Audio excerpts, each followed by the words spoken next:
미국의 태도 변화를 요구하고 한반도를 다시 바라보라는 한국.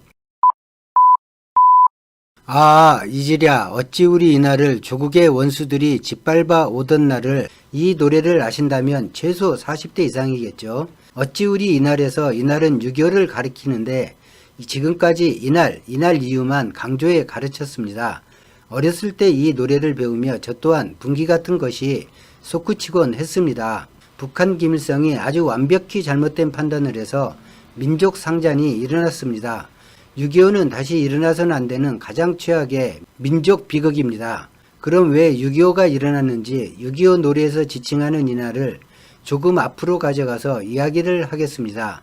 참고로 사상교육 목적으로 만들어진 이런 노래 중 6.25 노래는 조국의 원수라는 말도 나오고 결의라는 말이 나오는데 북한은 역도 즉 반역 무리로 나오는 것으로 보아 가사에서 원수는 중국을 의미한다고 보입니다. 그런데 3.1절 노래와 광복절 노래는 6.25 노래처럼 중요 대상이 지칭되지 않고 노래만 들어서는 일본이 한반도를 식민 지배했는지조차 알 수가 없습니다.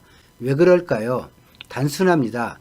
정권을 유지하고 국민을 지배하기 위해선 반공교육이 필요했고 노래를 통해 적개심을 심어야 상대적으로 통치권자의 과거나 기득권으로 다시 권력을 쥔 친일파를 잊게 할 수 있으니까요. 일제 식민통치 강점기를 경험한 또 동시에 6.25 참극을 경험한 국민이 다수였던 당시 정권에선 일본 만주군 사관학교 장교 출신 박정희 이력이 드러나는 걸 만들 수는 없었으니까요. 오늘 6.25에 대해서 다뤄보려고 합니다. 6.25 당일의 상황을 보면 분명 김일성이 소련이 지원한 탱크를 앞세워 국군 한 명당 소총 한 자루도 제대로 지급되지 않은 남한을 기습 공격했습니다.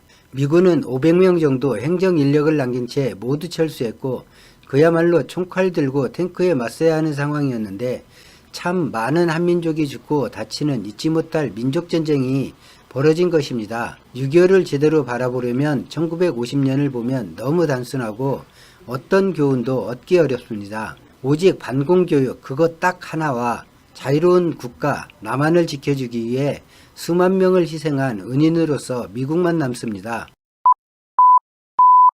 그런데 식민 시절까지 45년만 뒤로 가서 한민족의 터전 한반도를 바라보면 이야기가 많이 변하게 됩니다. 아시다시피 일본보다 먼저 패망한 독일은 전범국으로 책임을 물어 동독과 서독으로 나뉘게 되고 미국과 소련 영향권으로 흡수됩니다.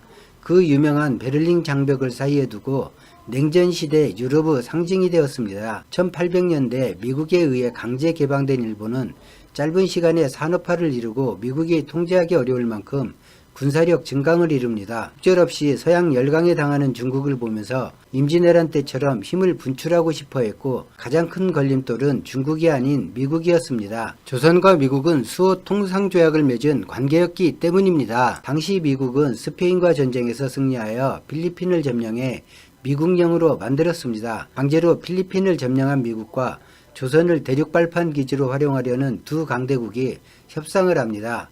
바로 가스라 테프트 밀약입니다. 미국이 한 것처럼 일본도 조선을 점령한다. 그렇지만 두 나라는 그것을 서로 인정하고 문제 삼지 않는다. 일본이 대한제국 외교권을 박탈한 1905년 두 나라는 그렇게 밀약을 맺었습니다. 당시 미국과 대한제국은 현재의 한미 상호 방위조약처럼 조미 수호 통상 조약을 맺은 상태였습니다. 그렇게 대한제국은 미국의 첫 번째 뒤통수를 맞으며 일본에 점령되고 치욕의 식민 지배를 받습니다. 그리고 광복절 가사처럼 40년이 흘러 1945년 해방을 맞이합니다. 조미 수호 통상 조약을 헌신짝처럼 버리면서 일본을 선택하고 일본에 대한제국을 넘긴 미국이 일본 압제로부터 뜻밖의 해방이라는 선물을 줍니다.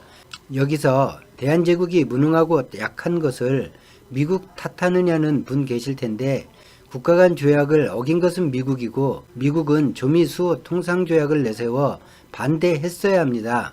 미국에 면죄부를 주면 지금 우리 한미동맹은 완전히 모래성이란 걸 주장하는 것과 같습니다. 미국에 비하면 한국은 아직도 매우 약한 나라이니까요. 암튼 일본이 패망합니다. 본래 이런 구도라면 일본이 당연히 둘로 나뉘어 분단되어 소련이 지원하는 북일본과 미국이 지원하는 서일본으로 나뉘어야 하는데 미국과 소련이 얄타회담과 미소 공동위원회를 통해 두 나라가 서로 이익을 극대화하는 협상을 만들어냅니다. 그리고 나온 결정, 혼란을 수습한다는 명분, 남북분단 신탁통치, 그것도 반으로 나누는 신탁통치를 결정합니다. 일본은 미국이 혼자 먹기로 합니다. 소련이 오케이 하는 대가로 미국은 별도로 소련에 식량 지원, 경제 지원을 약속합니다. 그렇게 한반도를 둘이 딱 나누고 서로 철수 시한까지 약속합니다.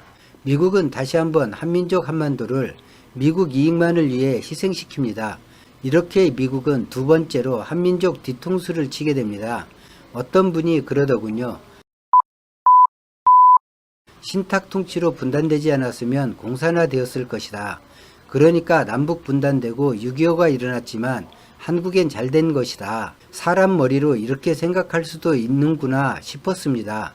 이런 사람하고 내가 국적이 같구나 하는 생각이 들었습니다. 미국과 소련은 미소 공동위원회에서 합의한 서로의 약속을 지키기에 철수합니다. 다른 점은 소련은 탱크를 비롯해 독일을 개박살냈던 무기들을 북한에 지원해주고 갔는데 이에 반해 미국은 무기를 지원하기는커녕 철수 전까지 제주 4.3 사건 등 공산당 척결이란 이름을 내세워 양민을 학살합니다. 미국을 의심한 소련은 방어를 위한 나름 최소한의 지원을 한 것인데 남한이 보기엔 최소가 아니라 남한 전투력의 10배 아니 100배 정도의 지원을 한 것입니다. 소련을 의심한 미국은 소련으로부터 자신들이 방어할 기준을 설정합니다. 에치슨 라인입니다. 대마도를 포함한 일본만을 방어하는 에치슨 라인이 발표됩니다. 한반도에서 자기 맘대로 소련과 반으로 나누는 사고를 치고는 정작 전혀 관심을 두지 않았다는 말입니다. 일본에 미군이 있는데 감히 남한을 치겠어? 이런 허망한 생각을 한 듯합니다. 이렇게 미국은 한민족 뒤통수를 세 번째 강타합니다. 방어를 위해 지원한 무기를 바라보던 김일성은 미국이 남한에 아무런 군사 지원을 하지 않은 것을 알게 되지만 아무리 군세가 우위에 있어도 미국이 지키려고 하는 남한을 공격하는 것은 누가 보아도 자살행위입니다. 그런데 미국이 남한은 방어 대상이 아니라는 에치슨 라인을 발표합니다. 이 에치슨 라인 발표는 김일성의 오판을 불러옵니다. 아무런 전쟁 준비가 되어 있지 않은 남한, 김일성 관점에서 통일이 눈에 보였을 것이고 주저하지 않았습니다. 1950년 6월 25일 민족전쟁을 일으킵니다. 일본에 있던 메가더는 연합군 사령관이 되어 전쟁에 참전합니다. 그리고 남한을 다시 수복하고 북진을 하지만 강대국이 그렇듯 중국 관점에서 북한군이 중국으로 후퇴하면 싸움판이 중국이 된다고 판단, 한반도에 진군하며 전쟁에 개입합니다. 항상 적의 실탄보다 많은 군사로 전쟁을 하던 그 방식 그대로 병력을 전쟁으로 내몰고 연합군은 후퇴합니다. 그리고 지금 38선을 기준으로 휴전을 위한 협상이 시작됩니다. 미국, 중국이 보기에 별 효용 가치도 없는 한반도 통일이라는 명제는 한민족의 염원일 뿐 완충지대를 원하는 그들에게 통일은 오히려 문제를 만드는 일이라 여깁니다. 이승만의 관점에서 자신이 가진 힘은 없지만 연합군 전력이면 충분히 통일할 수 있다고 판단, 휴전을 거부합니다. 당시 한국인은 다시 갈라지는 휴전보다 통일해야 한다고 모두 생각했습니다. 그러나 자신 힘이 아닌 외세를 움직일 능력은 되지 않았습니다. 그렇게 남북은 다시 갈라졌고 한민족은 미국 이익에 밀려 네 번째 뒤통수를 맞았습니다. 단지 다른 점은 뒤통수를 친 뒤에 남한에 남기로 했다는 점입니다. 표면상으로는 휴전 성립을 위해 이승만을 설득해야 했고 이승만이 받아들일 만한 제안으로 주둔과 경제 원조를 제시합니다. 그런데 뭔가 이상합니다. 그동안 미국 이익만을 위하던 미국이 갑자기 천사가 되어 한국을 방어하려 주둔하고 경제 원조까지 하기로 합니다. 우린 6.25 전과 후에 변화된 무엇이 있는지 보아야 합니다. 패망한 일본, 원폭 두 방 맞고 태평양 전쟁으로 일본 자체의 여력은 고갈 상태였습니다. 미군이 주둔하는데 썩 좋은 환경이 아닙니다. 그 일본이 6.25를 통해 부활하고 산업 기반을 회복했습니다. 그리고 남한이 단지 일본을 지키는 전초기지, 강대국 분쟁 완충지대임은 분명하지만 주둔의 사고를 방지하는 것이 사고 난 뒤에 수습하는 비용보다 월등히 적다는 걸 깨우칩니다. 전쟁으로 수만 명이 전사하는 일은 정치적 부담도 너무 크다는 것을 알게 됩니다.